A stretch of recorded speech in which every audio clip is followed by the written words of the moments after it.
मैंने कहा कि इस फानी दुनिया के सामने कभी मेरा सर नहीं झुक सकता। जालिमों की मनमानी नहीं चलेगी, हरगिज़ नहीं। फर्जंद, किस बात पे रंजीदा हो?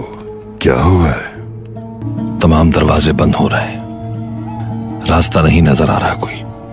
मैं खुद को एक अजीब सी कैद में महसूस कर रहा हूँ। मोमिन पर ऐसी आजमाइशें आती हैं, अल्लाह अपने नेक बंदों को ही आजमाता है।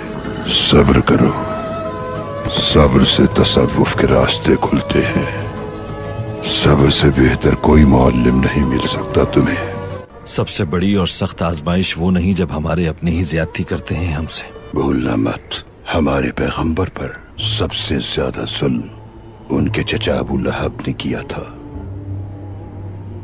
लेकिन उनको सबसे ज्यादा हिमायत उनके चचाजाद हजरत अली से हासिल हुई।